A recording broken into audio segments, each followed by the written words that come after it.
மோடி 3.0 சர்க்கார் இந்த முறை யார் யாருக்கு எந்தெந்த துறை கொடுத்திருக்கிறாரு, யார் யாருக்கெல்லாம் அமைச்சர் பதவி கிடையாது. இந்த பக்கம் நிதிஷ் அவர்கள் சொல்றதையும் கேட்கணும், இந்த பக்கம் சந்திரபாபு நாயுடு அவர்கள் சொல்றதையும் கேட்கணும். மோடி அவர்கள் தன்னிச்சையே எந்த ஒரு முடிவு எடுக்க முடியாது. அதுல குறிப்பா நிர்மலா சீதாராமன் அவர்கள் இவங்கள தான் கேபினெட்லேயே வச்சுட்டு இருக்க மாட்டாங்க. கேபினெட்ல இருந்து இந்த முறை இவங்களை மாத்திருவாங்க. ஏன்னா இவங்க இது வரைக்கும் யாருக்கு என்ன பண்ணியிருக்கிறாங்க, பினான்ஸை இவங்க சரியான முறையில் இவங்க கையாண்டாங்களா, அது இல்லாம ஒரு பிரஸ் ஒன்று அட்ரஸ் பண்ணும் போது பயங்கர ஒரு எட்வைட்டோட பேசக்கூடிய ஒரு நபர். இந்த முறை இவங்களை கண்டிப்பா கேபினெட்ல வச்சுட்டு இருக்க மாட்டாங்க. தமிழ்நாட்டுக்கு நிர்மலா சீதாராமன் அவர்களால் என்ன ஒரு பிரயோஜனம்? தானே புயல் வந்தப்போ எவ்வளவு கொடுத்தாங்க தமிழ்நாட்டுக்கு நிதி, மிஜாம் புயல் வந்தப்போ எவ்வளவு கொடுத்தாங்க, அதுக்கப்புறம் ஜிஎஸ்டி நிலுவைத் தொகை அவ்வப்போது இழுத்தடிச்சு தான் கொடுத்துட்டு இருப்பாங்க. அவங்களால இது வரைக்கும் என்ன பிரயோஜனம் தமிழ்நாட்டுல? அனைவருக்கும் வணக்கம். மோடி 3.0 சர்க்கார் இந்த முறை யார் யாருக்கு எந்தெந்த துறை கொடுத்திருக்கிறாரு, யார் யாருக்கெல்லாம் அமைச்சர் பதவி கிடையாது அப்படின்றத மிக தெளிவாக இந்த ஒரு வீடியோல நாம் பார்த்துருவோம். அதுக்கு முன்பு மோடி அவர்களின் கடந்த 2 முறை அவர் ஆட்சியில் இருந்தார்களா, லாஸ்ட் ஒரு 10 வருஷம், அந்த 10 வருஷத்துக்கு உங்களுடைய மதிப்பெண் எவ்வளவு கொடுப்பீங்க, 100க்கு எவ்வளவு மதிப்பெண் நீங்க அவர் கொடுப்பீங்க அப்படின்றத நீங்க கமெண்ட்ல சொல்லுங்க. முதல் நாள் முதல் கையெழுத்து, அதாவது பதவி ஏற்ற உடனே முதல் கையெழுத்தே எதுக்காக போடுறாரு அப்படின்னா, விவசாயிகளுக்கு சேர வேண்டிய திட்ட தொகை கிட்டத்தட்ட 20,000 கோடி ரூபாய் அளவுக்கு விவசாயிகளுக்கு போய் சேர வேண்டிய ஃபண்டுக்கு ஒரு முதல் நாள் முதல் கையெழுத்தா போட்டிருக்கிறாரு. இதுவே மிக பரவலாக பல்வேறு தரப்புகளிலும் பேசப்பட்டு வருது. ஏன் அப்படின்னா, பொதுவா பிஜேபி அரசாங்கம் அப்படின்றது விவசாயிகளுக்கு எதிராக தான் இவங்க செயல்படுவாங்க அப்படின்னு சொல்லிட்டு பலரும் பேசிட்டு இருந்தாங்க. அப்படி இருக்கக்கூடிய சூழல்ல முதல் நாள் முதல் கையெழுத்தே விவசாயிகளுக்கு ஆதரவா போட்டிருக்காங்க அப்படின்னா, கூட்டணியில் இந்த முறை மைனாரிட்டி ஆட்சி அமைச்சிருக்கிறோம் அப்படின்றதுக்காக எல்லாமே ஒரு பயந்து தான் பண்றாங்களோ அப்படின்ற மாதிரி பலரும் ஒரு விமர்சனத்தை இது மேல வச்சுட்டு தான் வராங்க. எண்ட் ஆஃப் த டே எதுவா இருந்தாலும் மக்களுக்காக போய் சேருது, அதுவும் கஷ்டப்படக்கூடிய விவசாயிகளுக்கு போய் இந்த ஒரு 20,000 கோடி சேருது அப்படின்னும் போது சந்தோஷமா தான் இருக்கு. சரி, இப்போ மோடி அவர்களுக்கு எந்தெந்த துறை அப்படின்றத நம்ம பார்த்துருவோம். டிபார்ட்மெண்ட் ஆஃப் அட்டாமிக் எனர்ஜி, அதாவது அணு ஆயுதம், இந்த டிபார்ட்மெண்ட் இவர் தான் ஹேண்டில் பண்ண போறாரு. டிபார்ட்மெண்ட் ஆஃப் ஸ்பேஸ், விண்வெளி சம்பந்தமான, அதுக்கப்புறம் இங்க ராக்கெட் விடுறது, சேட்டலைட்டை பத்தி இது எல்லாமே இவர் தான் ஹேண்டில் பண்ண போறாரு. அப்புறம் all important policy and all other portfolios not allocated to any ministers, எல்லாம் முக்கியமான விஷயங்கள். அதுக்கப்புறம் ஒரு சில துறைகளுக்கு மினிஸ்டர் போடல அப்படின்ற பட்சத்துல அந்த துறையும் சேர்த்து கூடுதலா இவர் தான் பார்த்துக்கணும் அப்படின்றது. அதுக்கு அடுத்த கட்டமா கேபினெட் மினிஸ்டர், யார் யாரெல்லாம் மோடி 3.0 சர்க்காருடைய கேபினெட் மினிஸ்டர், இந்த ஒரு கேள்வி கடந்த 4-5 நாட்களாகவே பலருக்கும் இருந்துட்டு வருது. என்ன சொன்னாங்க அப்படின்னா, இந்த முறை இவங்க மைனாரிட்டி ஆட்சி தான் ஃபார்ம் பண்ணியிருக்கிறாங்க. அப்படி இருக்கும்போது இந்த பக்கம் நிதிஷ் அவர்கள் சொல்றதையும் கேட்கணும், இந்த பக்கம் சந்திரபாபு நாயுடு அவர்கள் சொல்றதையும் கேட்கணும். மோடி அவர்கள் தன்னிச்சையே எந்த ஒரு முடிவு எடுக்க முடியாது. அதுல குறிப்பா அமித்ஷா அவர்கள் இந்த முறை ஹோம் மினிஸ்டரா இருக்க மாட்டாரு. ஏன்னா அமித்ஷா அவர்களுக்கும் சந்திரபாபு நாயுடு அவர்களுக்கும் டைரக்ட் கிளாஷ் 2 பேருக்குமே ஆகாது. நிர்மலா சீதாராமன் அவர்களை பினான்ஸ் மினிஸ்டரா இருக்கிறதுக்கு யாருமே ஒத்துக்க மாட்டாங்க அப்படின்ற மாதிரி எல்லாம் பலரும் சொல்லிட்டு இருந்தாங்க. ஆனா இது எல்லாத்துக்கும் முற்றுப்புள்ளி வைக்கும் விதமாக இந்த ஒரு பதவி அப்படின்றது அமைஞ்சிருக்கு. மீண்டும் கேபினெட் மினிஸ்டர்ல மினிஸ்டர் ஆஃப் டிஃபென்ஸ், பாதுகாப்பு துறை யாருக்கு கொடுத்திருக்கிறாங்கன்னா, ராஜ்நாத் சிங் அவர்களுக்கு கொடுத்திருக்கிறாங்க. குறிப்பா இந்த இந்தியா சைனா பிரச்சனைகள்ல, அதுக்கப்புறம் உக்ரைன் ரஷ்யா இந்த போர், அதுக்கப்புறம் பல்வேறு சூழல்கள்ல ராஜ்நாத் சிங் அவர்களுடைய பங்கு மிகப்பெரிய அளவுல இருந்திருக்கு அப்படின்னு சொல்லிட்டு பல சட்ட வல்லுநர்கள் முதற்கொண்டு பல அரசியல் நிபுணர்கள் இருந்து எல்லாருமே சொல்லிட்டு இருக்கிறாங்க. எனவே ராஜ்நாத் சிங் அவர்கள் தான் கடந்த முறையும் மினிஸ்டர் ஆஃப் டிஃபென்ஸ் பார்த்துட்டு இருந்தாரு. இந்த முறை அவருடைய போர்ட்போலியோல எந்த ஒரு சேஞ்சஸும் இல்லாம மீண்டும் அவருக்கே கொடுத்திருக்கிறாங்க. இதுல குறிப்பா என்னன்னு ஒரு விஷயம், தமிழ்நாட்டுல இருந்து 3 பேருக்கு நாங்க கேபினெட்ல இடம் கொடுத்திருக்கிறோம் அப்படின்னு சொல்றாங்க. ஆனா உண்மை என்ன அப்படின்னா, அந்த 3 பேருமே ஓகே, ஒரு பக்கம் தமிழர்களா இருந்தாலும் இன்னொரு பக்கம் பாத்தீங்கன்னா அவங்களா வேற மாநிலத்தில இருந்து இங்க செட்டில் ஆனவர்கள். அவங்கள பத்தி நான் லாஸ்டா சொல்றேன். அதுக்கப்புறம் தமிழக பாஜகவின் மாநில தலைவர் அண்ணாமலை அவர்களுக்கும் கேபினெட்ல நாங்க இடம் கொடுக்க போறோம் அப்படின்ற மாதிரி அவங்க சொன்னதாக இங்க பல தரப்பு செய்தி நிறுவனங்கள் வந்து கொளுத்தி போட்டுட்டு இருந்தாங்க. அந்த ஒரு விஷயம் நடந்ததா இல்ல நடக்க போதா அப்படின்றதையும் நம்ம பார்ப்போம். சரி, ஃபர்ஸ்ட் வந்து இவரு ராஜ்நாத் சிங் அவர்களை பத்தி பார்த்துட்டோம். ரெண்டாவது வந்து ஸ்ரீ அமித்ஷா, கடந்த முறை உள்துறை இவர் தான் வந்து ஹேண்டில் பண்ணிட்டு இருந்தாரு. மீண்டும் உள்துறை பிரதமருக்கு அடுத்து ரொம்ப ஒரு ஸ்ட்ராங்கான ஒரு பவர்ஃபுல்லான ஒரு போஸ்டிங் அப்படின்னா இந்த ஒரு உள்துறை அமைச்சர் பதவி அப்படின்றதுதான். கிட்டத்தட்ட அரசாங்கத்துடைய எல்லா டிசிஷன் எடுக்கிறதுல இருந்தும் எல்லாவற்றிலும் இவருடைய ஆலோசனையும் வந்து கேட்கணும். அதனால அமித்ஷா அவர்களுக்கு இந்த முறை உள்துறை கொடுக்க மாட்டாங்க அப்படின்னு சொல்லிட்டு பலரும் பேசிட்டு இருந்தாங்க. ஆனா மீண்டும் அமித்ஷா அவர்களுக்கு தான் வந்து minister of home affairs and minister of cooperation மீண்டும் அமித்ஷா அவர்களுக்கு தான் வந்து கொடுத்திருக்கிறாங்க. அடுத்து மூன்றாவது வந்து யாருன்னா ஸ்ரீ நிதின் ஜெயராம் கட்காரி. கடந்த முறை இவர் வந்து minister of transport and highways இவர் தான் ஹேண்டில் பண்ணிட்டு இருந்தாரு.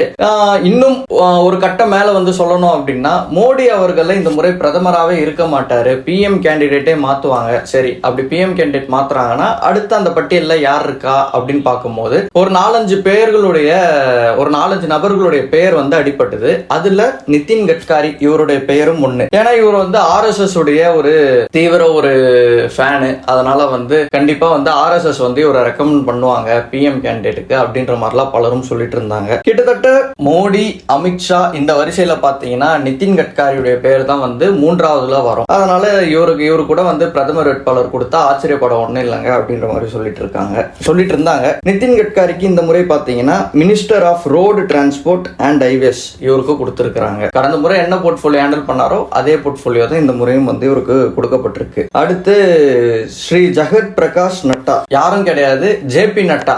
அவருடைய ஃபுல் நேம் தான் வந்து இது. இவர் வந்து பாஜகவின் தேசிய தலைவராக இருந்தாரு. அதுக்கப்புறம் அந்த கட்சி என்ன பண்ணாங்கன்னா இவர் தேசிய தலைவர்ல இருந்து சமீபத்தில் மாத்தின உடனே இவருக்கு இப்போ கேபினெட்ல இடம் கொடுத்திருக்கிறாங்க. ஆல்ரெடி இவர் பார்த்துட்டு இருந்த போர்ட்ஃபோலியோ தான் இது எல்லாமே. Minister of health and family welfare and minister of chemicals and fertiliser, சுகாதாரத்துறை கொடுத்திருக்கிறாங்க. அதுக்கப்புறம் வந்து minister of chemical and fertiliser, அதுக்கப்புறம் அதான் கெமிக்கல், அதுக்கப்புறம் அந்த உர தொழிற்சாலை, இது போன்ற ஒரு போர்ட்ஃபோலியோ இவருக்கு ஹேண்டில் பண்ண கொடுத்திருக்கிறாங்க. அடுத்து வந்து ஸ்ரீ சிவராஜ் சிங் சௌஹான், இவருக்கு வந்து minister of agriculture, welfare and minister of rural development இவருக்கு கொடுக்கப்பட்டிருக்கு. நிர்மலா சீதாராமன் அவர்கள் இவங்கள தான் வந்து கேபினெட்லேயே வச்சிட்டு இருக்க மாட்டாங்க. கேபினெட்ல இருந்து இந்த முறை இவங்களை மாத்திருவாங்க. ஏன்னா வந்து இவங்க இது வரைக்கும் யாருக்கு என்ன பண்ணிருக்கிறாங்க, பினான்ஸை வந்து இவங்க சரியான முறையில வந்து இவங்க கையாண்டாங்களா, அது இல்லாம வந்து ஒரு பிரஸ் ஒன்று அட்ரஸ் பண்ணும் போது பயங்கர ஒரு எட்வைட்டோட பேசக்கூடிய ஒரு நபர். இந்த முறை வந்து இவங்களை கண்டிப்பா வந்து கேபினெட்ல வச்சிட்டு இருக்க மாட்டாங்க.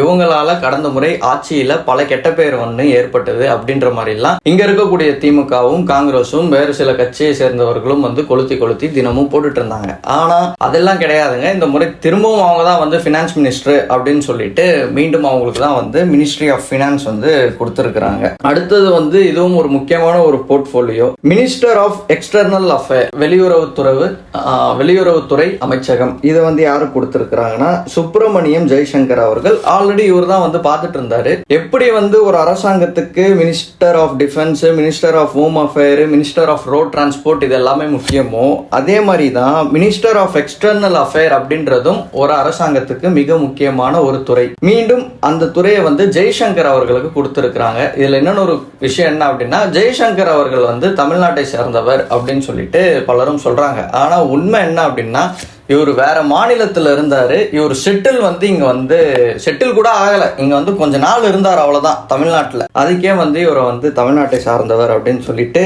எல்லா ஊடகமும் பேச ஆரம்பிச்சிருச்சு. அடுத்து வந்து ஸ்ரீ மனோகர் லால், இவருக்கு வந்து minister of housing and urban affair and minister of power இது இவருக்கு கொடுத்திருக்கிறாங்க. அடுத்து HD குமாரசுவாமி, பேரே வித்தியாசமா இருக்குல்ல. இவங்க வந்து கூட்டணியில கட்சியில இருக்கக்கூடியவருக்கு ஒரு கேபினெட் பதவி கொடுத்திருக்கிறாங்க. அதுவும் வந்து மிக முக்கியமான ஒரு கேபினெட் பதவி. இது என்னன்னா minister of heavy industry and minister of steel, ரெண்டுத்திலுமே வந்து பயங்கரமா வந்து பணம் பார்க்கக்கூடிய ஒரு துறை. நல்ல பணம் வந்து எனி டைம் வந்து இருக்கக்கூடிய ஒரு துறை தான் இது. மினிஸ்டர் ஆஃப் ஹெவி இண்டஸ்ட்ரினா பெரிய பெரிய கம்பெனிகள். அதுக்கப்புறம் மினிஸ்டர் ஆஃப் ஸ்டீல், இது வந்து உங்க எல்லாருக்குமே தெரிஞ்சிருக்கும். ஸ்டீல் பிளான்ட், கவர்மெண்ட் நடத்தக்கூடிய ஸ்டீல் பிளான்ட்ல இருந்து எல்லாமே வந்து இவருடைய கண்ட்ரோல்ல தான் வரும். அதுக்கடுத்து பியூஷ் கோயல் அவர்கள், அவரை பத்தி உங்க எல்லாருக்குமே தெரிஞ்சிருக்கும். ஆல்ரெடி அவர் ஹேண்டில் பண்ண portfolio minister of commerce and industry, இது வந்து பியூஷ் கோயல் அவர்களுக்கு கொடுத்திருக்கிறாங்க. அடுத்து ஸ்ரீ தர்மேந்திர பிரதான், இவருக்கு வந்து மினிஸ்டர் ஆஃப் எஜுகேஷன் கொடுத்திருக்கிறாங்க. அடுத்து ஸ்ரீ ஜிட்டன் ராம் மஞ்சி, இவருக்கு வந்து minister of micro small and medium enterprises, MSME சொல்லுவாங்கல்ல, இந்த ஒரு துறை இவருக்கு கொடுத்திருக்கிறாங்க. அடுத்து ஸ்ரீ ராஜீவ் ரஞ்சன் சிங் அலைஸ் லலான் சிங், இவருக்கு minister of Panchayati Raj and minister of fisheries, animal husbandry and dairying, கால்நடை துறை, அதுக்கப்புறம் வந்து மினிஸ்டர் ஆஃப் ஃபிஷரிஸ் மீன்வளத்துறை, அதுக்கப்புறம் மினிஸ்டர் ஆஃப் பஞ்சாயத் ராஜ், இது எல்லாமே வந்து இவருக்கு கொடுத்திருக்கிறாங்க. அடுத்த ஒரு முக்கியமான துறை ஸ்ரீ சர்பந்த சோனோவால், இவருக்கு வந்து minister of ports, shipping and waterways, துறைமுகம், கப்பல், அப்புறம் வந்து கடல்வழி போக்குவரத்து, இந்த ஒரு துறையை வந்து இவர் கொடுத்திருக்கிறாங்க. அடுத்து டாக்டர் வீரேந்திர குமார், இவருக்கு minister of social justice and empowerment இவருக்கு கொடுக்கப்பட்டிருக்கு. அடுத்து இருக்கக்கூடிய ஒரு துறையும் வந்து கூட்டணியில் இருக்கிறவங்களுக்கு கொடுத்திருக்கிறாங்க. மிக முக்கியமான ஒரு துறை ஸ்ரீ கிஞ்சரப்பு ராம்மோகன் நாயுடு, இவருக்கு வந்து மினிஸ்டர் ஆஃப் சிவில் ஏவியேஷன், வான்வெளி போக்குவரத்து. சிவில் ஏவியேஷன்னா வான்வெளி போக்குவரத்து சம்பந்தப்பட்ட விஷயம். Civil aviation, flight, aeroplane, helicopter, இதெல்லாமே வந்துடும் இதுல. ரெண்டாவது வந்து சிவில் ஏவியேஷன் துறை வந்து நினைச்சா ஒரு இடத்துல ஏர்போர்ட்டும் எடுத்துட்டு வர முடியும். அது போன்ற ஒரு பவர்ஃபுல்லான ஒரு துறை தான். இந்த ஒரு துறை கூட்டணியில் இருக்கக்கூடிய சந்திரபாபு நாயுடு அவர்களுக்கு கொடுத்திருக்கிறாங்க அப்படின்னா நிச்சயம் சந்திரபாபு நாயுடு அவர்கள் வரும் நாட்களில் ஆந்திரா பகுதியில வந்து ஒரு சில ஏர்போர்ட்லாம் வந்து வரும் அப்படின்ற மாதிரியும் ஒரு டாக்ஸ் போயிட்டு இருக்கு. அடுத்த கட்டமா வந்து ஸ்ரீ பிரலாட் ஜோஷி, இவருக்கு வந்து minister of consumer affair, food and public distribution and minister of new and renewable energy, இந்த ஒரு துறை இவருக்கு கொடுக்கப்பட்டிருக்கு. அடுத்து ஸ்ரீ ஜுவல் ஹோரம், இவருக்கு மினிஸ்டர் ஆஃப் ட்ரைபல் அஃபேர் கொடுத்திருக்கிறாங்க. அடுத்து Shri Giriraj Singh, minister of textiles இவருக்கு கொடுக்கப்பட்டிருக்கு. அடுத்து Shri Ashwini Vaishnaw, minister of railway, minister of information and broadcasting and minister of electronics and information technology. அடுத்து ஸ்ரீ பூபேந்திர யாதவ், இவருக்கு minister of environment, forest and climate change இவருக்கு கொடுக்கப்பட்டிருக்கு. இது போல பலருக்கும் வந்து minister of coal and mine, minister of food processing, ministry of women and child development, இந்த மாதிரி பல துறைகள் வந்து ஒவ்வொருத்தருக்கும் கொடுத்திருக்கிறாங்க. ஆல்மோஸ்ட் இதுல இவங்க கொடுத்திருக்க கேபினெட்ல பாத்தீங்கன்னா கடந்த முறை யார் யாரெல்லாம் வந்து போர்ட்போலியோ ஹேண்டில் பண்ணிட்டு இருந்தாங்களோ அவங்களுக்குலாம் அதே போர்ட்போலியோ தான் கொடுத்திருக்கிறாங்க. ஒரு சிலருக்கு மட்டும் தான் வந்து மாத்தி கொடுத்திருக்கிறாங்க. இப்போ தமிழ்நாட்டை சேர்ந்த 3 பேர் அப்படின்னு நம்ம ஆரம்பத்துல சொன்னோம்ல, அதுல யார் யாரு அப்படின்னா நான் ஆரம்பத்துல சொன்ன மாதிரி இந்த ஜெய்சங்கர் அப்படின்றவரு தமிழ்நாட்டை சேர்ந்தவர் அப்படின்னு சொல்லிட்டாங்க. ரெண்டாவது விஷயம் நிர்மலா சீதாராமன் அவர்கள் வந்து தமிழ்நாட்டை சேர்ந்தவர் அப்படின்னு சொல்லிட்டாங்க. மூணாவது விஷயம் டாக்டர் எல்முருகன் அவர்கள் ஆந்திரால வந்து இதுவானவர் அவரு. ஆனா அவர் செட்டில்டு வந்து இங்க தமிழ்நாட்டுல வந்து இங்க செட்டில் ஆனாரு. நிர்மலா சீதாராமன் அவர்களும் அவங்களும் கிட்டத்தட்ட அந்த கதை தான். அப்படி இருக்கும்போது இவங்க 3 பேரையும் வந்து நாங்க தமிழ்நாட்டை சேர்ந்தவர்களுக்கு நாங்க முக்கியத்துவம் கொடுத்துட்டோம் அப்படின்னு சொல்றாங்க. இங்க இருக்கக்கூடிய ஒரு கேள்வி என்ன அப்படின்னா, தமிழ்நாட்டை சேர்ந்த 3 பேருக்கு நீங்க முக்கியத்துவம் கொடுக்குறீங்க அப்படின்னா எல்முருகன் அவர்களுக்கு நீங்க என்ன பதவி கொடுத்தீங்க? அவருக்கு நீங்க கொடுத்திருக்கிறது வந்து மினிஸ்ட்ரி ஆஃப் பிராட்காஸ்ட் இன்ஃபர்மேஷன், இந்த ஒரு துறையை வந்து நீங்க கொடுத்திருக்கீங்க. அந்த துறையால தமிழகத்துக்கு என்ன பிரயோஜனம்? இந்த ஒரு கேள்வி எல்லாரும் கேக்குறாங்க. ரெண்டாவது நிர்மலா சீதாராமன் அவர்களுக்கு பினான்ஸ் கொடுத்திருக்கிறீங்க. இது வரைக்கும் தேர்தல்ல நின்னு போட்டியிடாத ஒரு நபர் அவங்க. ஏன் நீங்க தேர்தல்ல நிக்க மாட்டீங்க அப்படின்னு கேட்டா அதுக்கு ஒரு காரணம் சொல்றாங்க. தேர்தல்ல நிக்கிற அளவுக்கு என்கிட்ட பணம் கிடையாது அப்படின்னு சொல்றாங்க. சரி, அதே மாதிரி நீங்க பினான்ஸ் மினிஸ்டர் கொடுக்குறீங்க அப்படின்னா தமிழ்நாட்டுக்கு நிர்மலா சீதாராமன் அவர்களால் என்ன ஒரு பிரயோஜனம்? தானே புயல் வந்தப்போ எவ்வளவு கொடுத்தாங்க தமிழ்நாட்டுக்கு நிதி? மிஜாம் புயல் வந்தப்போ எவ்வளவு கொடுத்தாங்க? அதுக்கப்புறம் வந்து ஜிஎஸ்டி நிலுவைத் தொகை வந்து அவ்வப்போது இழுத்தடிச்சு தான் கொடுத்துட்டு இருப்பாங்க. அவங்களால இது வரைக்கும் என்ன பிரயோஜனம் தமிழ்நாட்டுல அப்படின்ற மாதிரி பலரும் வந்து ஒரு கேள்வி வைக்கிறாங்க. அப்படி நீங்க தமிழ்நாட்டுல இருக்கக்கூடியவர்களுக்கு நீங்க முக்கியத்துவம் கொடுக்கணும் அப்படின்னா இங்க இருக்கக்கூடிய அண்ணன் நயினார் நாகேந்திரன் அவர்களும் MP கேண்டிடேட் நின்று தோத்தவர் தான். அவரையும் வந்து நீங்க அங்க ரெப்ரசன்டேஷன் ஏதாவது ஒரு ஸ்டேட்ல கொடுத்து நீங்க அவருக்கு வந்து நீங்க கொடுத்திருக்கலாமே, ஏதாவது ஒரு MOS அப்படின்ற மாதிரி பலரும் சொல்றாங்க.